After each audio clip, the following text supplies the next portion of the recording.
What happens when a comedian calls out other comedians on a public platform? Chaos ensues. Welcome to the Katt Williams controversy. Allow losers to rewrite history. I don't say any of these things if my name is not breached by these people on your platform. Now, let's dive right into the heart of the matter. Picture this. Katt Williams, a seasoned comedian, sports an electrifying interview on Shannon Sharpe's Club Shay Shay podcast. A spectacle that pulled in a whopping 37 million views in less than a week. What was the secret sauce, you ask? Well, Williams didn't hold back any punches. He accused fellow comedians. Hold it, Tommy. So you a comedian, you a radio host, Yes. and now you got a game show? I'm finna go on Shannon Sharpe's show and accuse you of stealing my whole damn career. I thought you were supposed to go ahead and enlighten people. And yes, we're talking about big names here. Cedric the Entertainer and Steve Harvey, of pilfering his jokes. Gas is entirely too high. That's all I'm saying. You are not supposed to be at the gas station making life decisions. You just at the pump. Just, Negro, did I eat today? I can't get no half a tank. I got 6 cigarettes. I can't even do it. That used to be, if you had $10, $15, you could go to the gas station with confidence because you knew you was either going to be full or damn near full. If you had a 20, you didn't even talk to the person at the counter. You just 20 on 11, bitch. Used to be, if you put $15 in your tank, you had time to bond with your vehicle. You had time to put the nozzle in and set the clicker and look through your car and clean off the dashboard and look through your CDs and run in the store and get some Pringles and a Snapper and it'll still be pumping. Now if you put $15 in, you can't even turn around good for that son of a bitch click. As soon as you put it in, just click, click. Gas $4 a gallon. Can't even pump gas like you used to no more. $4 a gallon? You remember when you used to go to pump and put the nozzle in there and hit it? Be sitting there talking, be on your phone, hey, what's happening? Be walking around, cleaning the windshield. Speaking to gay, girl, what's happening? What you doing? You. 2 years later, he's doing that as his last joke on the Kings of Comedy. And he's doing it verbatim. He's just changed my car into a spaceship.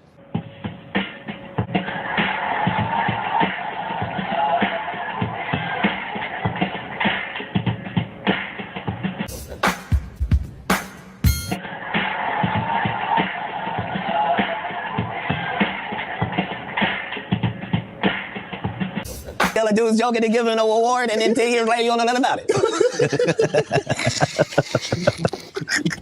Hey, but I promise you this. What? If he sees me again before he sees you, he'll be talking different when you see him. What up, y'all? What's up? It's Sid. I'm gonna address this Katt Williams thing one time, man. I saw people on there really commenting about that. Look, I have no idea what this brother is talking about.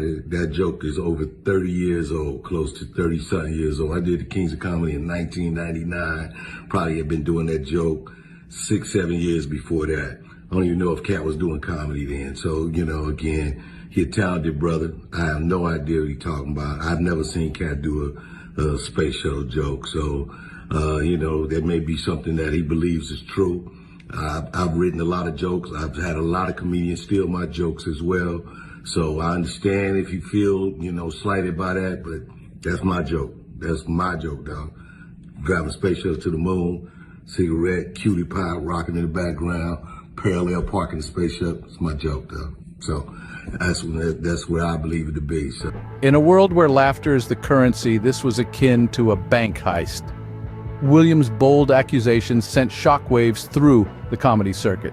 It was a wake-up call that left everyone buzzing, questioning, and yes, laughing too. They came to me. I was supposed to be the fourth king. I got the offer, Then what happened? but I turned it down. Why? Because you shit on Bernie. And I know the truth. You think I'm gonna let you shit on Bernie and then come get me? I'm the next king? You. Especially when I do my single dates, and I'm trying to school her. You don't do your material around a lot of comedians. That's like stealing in front of the police. You don't do it. They mean well, but they sit on the side. Ooh, that's funny. Next thing you know, you see it on HBO or something. You be sitting at home. That shit mine, But ain't nobody gonna believe you. First come, first serve. So when you do new stuff, you never, I'm telling you, for you comics coming up, never bring your stuff out in front of a house full of comedians. You will never work a lot. Especially established comedians like myself, you'll never work a lot. I got too much pride. I can't take something that ain't mine. You know what I mean? I can't go up and say something, man. The kick about going up there is making people laugh about something you wrote. Time Bernie was here, you was acting like you was funnier than him.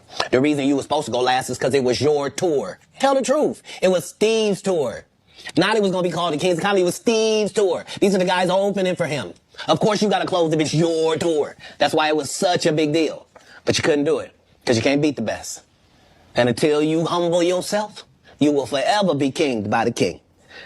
And because you finally did it, because you had no other choice, and now that he gone, you gonna act like he wanted to be a movie star. You stop it. A storm was stirred, and the comedy world was left in a frenzy. It wasn't just a random outburst. Katt Williams' accusations held some weighty claims. Indeed, Williams' words were more than mere off-the-cuff remarks. They were pointed criticisms aimed at his fellow comedians, laced with a biting wit and a deep sense of disappointment. Williams accused his colleagues of not being truthful about their journey to success. He questioned their integrity, challenging them to be more transparent about the paths they had taken. But his accusations didn't stop there. And you're Yes, big in ma'am. prison. I've never been to prison. You have 19 several felonies, no times. convictions. Yeah, Knock it yeah. off. Prison and Okay. jail aren't the same. No. Okay, No. okay. No. Calm No. down, calm down. Only one of us has $12 Calm worth down. of jewelry on. No. No, $12. That all is available. If you want to have Wanda's jewelry, please go to Go Citgo Shay. Go Shay. or Quick Come Trip get at Miss any Katt. point. Come get If you Miss buy Katt. 2 packs of Newport 100s, they will give you everything Wanda has on right now for $7.99, and it comes with a free car wash. Won't you come on down? Yes, thank you. Absolutely. We appreciate it. Go, The Shay, show please starts come at get 9. her. Wanda gets to the stage at 9:17. Go, Please come Shay. on down. Go, Shay, please come get Miss Katt and do her She's hair. almost out of breath. Be careful now. Even on the radio, you can Yeah. hear the fact that exercise has crept into her vocabulary. Yeah. Hurry up, little mama. We're done. I was looking in his eyes, and it was like an attack. I don't even know what that was. Like, what did I do to you? Did I say something about you? Did I don't know. When I was looking at him, I couldn't even respond because my mouth can go there. I got a little mouth on me, but the respect wouldn't let me do that. I need to make this comment. In my opinion, Wanda's playing victim. Okay. We were either listening Friday morning or since then have seen the video. Wanda started that whole negative exchange. When she came for his hair, his clothes, Wanda is always clowning people. I infiltrate the Illuminati and see what secrets they got in there. And then I grab some and I run back to y'all and bring them to y'all. And they would kill me if they could. But I'm too fast. He also criticized them for not investing adequate time in honing their comedic skills. To him, these shortcuts were akin to sacrilege, a blatant disregard for the sanctity of the craft they all claimed to love. Williams painted a disheartening picture of his peers, describing them as comedians who were more interested in the glitz and glamour of success than the hard work it took to get there. He lamented their lack of dedication to developing jokes that would genuinely make audiences laugh, a goal he saw as the primary purpose of their profession. He accused them of taking the easy route, of rehashing old material instead of creating something new and fresh. Mark Curry's show over after he had just done hanging with Mr. Cooper. Why would you do all of that man's stuff that he did on his show on yours, and then do the dude's stand-up when you go on the road? And then you never put Mark Curry on your show? Halloween, we couldn't afford no Halloween costumes. 8 kids, please. Mama sent us down to the liquor store, put boxes on us. We didn't know what we were. I don't know what we are. I don't know. She didn't tell us. I think we UPS, I guess. I don't know. Every Halloween, I had the same outfit on. Every year. I just had a brown box. No, it wasn't nothing sad. I asked my father, could I have a new outfit? And he said, no, just wear the same one. It was just a brown box. And he just told me to tell everybody I was a UPS man.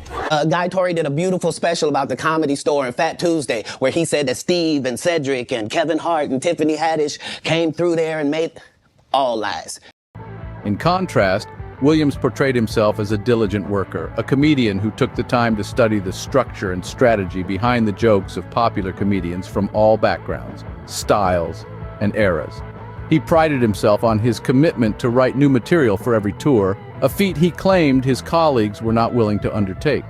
His accusations also extended to his competition for movie roles. Williams claimed that he spent significant time studying his rivals, developing an analytical approach to prove that he was funnier than them.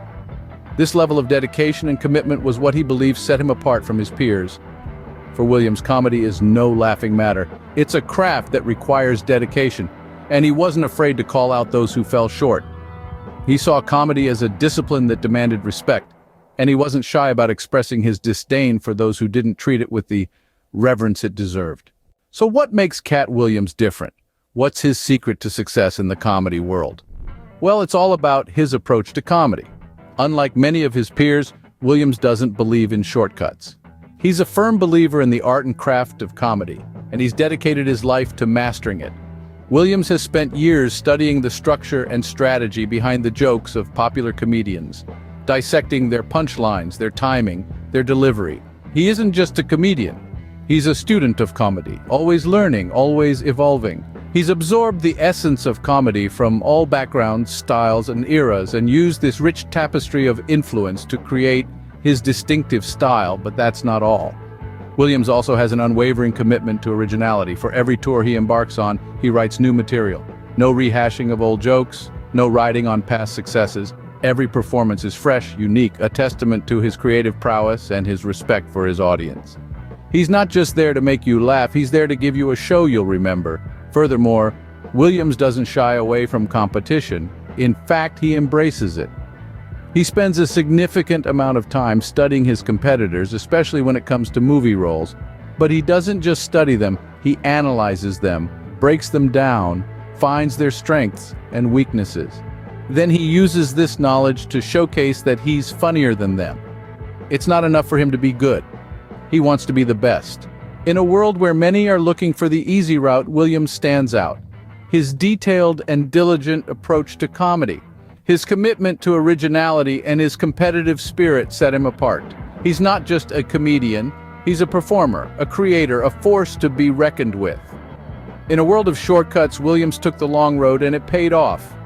The Katt Williams controversy isn't just a comedy industry drama. There are lessons to be learned for marketers as well. You see, Williams's approach to comedy is meticulous, studied, and deeply respectful of the art. He doesn't believe in taking shortcuts or rehashing old material. Every time he steps out for a tour, he brings fresh material, honed and perfected. He studies his competition, not just to beat them, but to understand them. It's not just about being funnier, it's about being better. Now let's translate that to marketing. Don't just rehash old campaigns or take the easy route. Invest time in understanding your audience, their needs, their wants, their pain points. Go beyond the superficial and engage at a deeper level. It's not just about selling a product, it's about providing a solution, a service, an experience.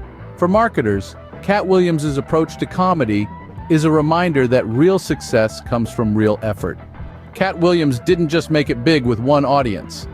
He took the time to understand and connect with different communities. Early in his career, it seemed like he was hitting home runs with white audiences more than black ones. But Katt wasn't one to rest on his laurels. He rolled up his sleeves and got to work, studying and getting to know the audiences he wanted to reach at a deeper level. He didn't just want to make people laugh, he wanted to make them feel seen, heard, and understood. He fine-tuned his comedy, adjusting his rhythm and punchlines to resonate with a broader audience. And before long, he was getting the same amount of laughs in front of black audiences as he was with white ones. In the end, it wasn't just about making people laugh for Katt Williams. It was about understanding them, connecting with them, and making them feel seen. Now, isn't that a lesson worth learning?